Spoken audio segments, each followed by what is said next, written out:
was time for them to go out into the world to make their own way. The first little pig met a man with a bundle of straw. The pig bought some straw to build a house. Soon, a wolf knocked at his door and said, "Little pig, let me come in." "Not by the hair on my chinny chin chin," squealed the pig inside his straw house. "Then I'll huff and I'll puff and I'll blow your house in," said the wolf. The wolf huffed and he puffed and he blew the house in. He blew so hard that he blew the little pig away. The second little pig bought sticks from the same man. Then he built his house with the sticks. It was not long before the wolf came along. He knocked on the door, saying, little pig,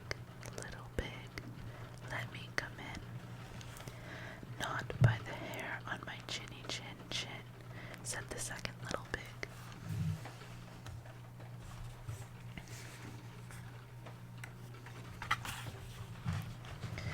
"Then I'll huff and I'll puff and I'll blow your house in," threatened the wolf.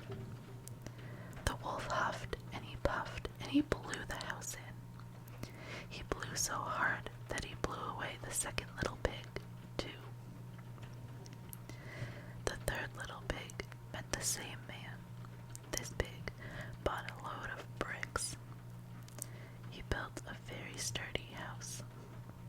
Soon the wolf was pounding on his door, just like he did to the first two pigs.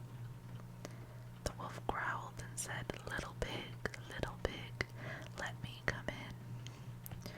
"Not by the hair on my chinny chin chin," squealed the third little pig. "Then I'll huff and I'll puff and I'll blow your house in," roared the wolf. The wolf huffed and he puffed and he huffed and puffed some more, but he could not blow that little pig's house in. The wolf made up his mind to have the third pig for dinner. He thought up a plan. "Little pig," he said, "I know where there is a nice field of turnips." "Where?" the little pig asked the wolf. "At Farmer Brown's," he said. "I'll take you there at 6 o'clock tomorrow morning."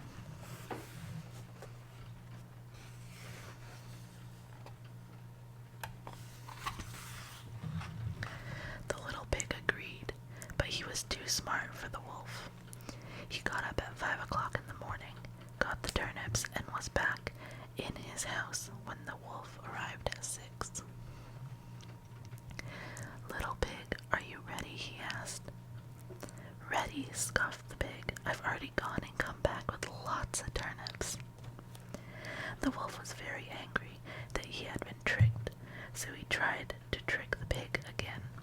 "Little pig," he said sweetly, "I know where there is a tree full of juicy apples." "Where?" asked the pig. "In Granny Smith's garden," said the wolf. "I'll come for you tomorrow at 5 o'clock in the morning. We will go together." The little pig woke up at 4 o'clock and went off to find the apples. The wolf also got up at 4 o'clock, but the pig was not at home. The wolf went to the apple tree.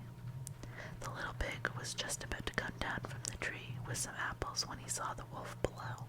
The third little pig was frightened. The wolf came close and called up the tree to him. "My, you're up early," said the wolf. "How are the apples?"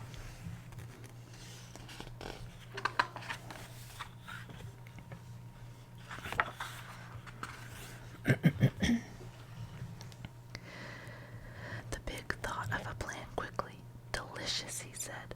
"Why don't you stand back? I will throw one down to you." So the wolf took a few steps back. The little pig tossed the apple as far as he could. He threw the apple so far that he was able to scoot down the tree and run away. The little pig was safely home before the wolf found the apple he had thrown.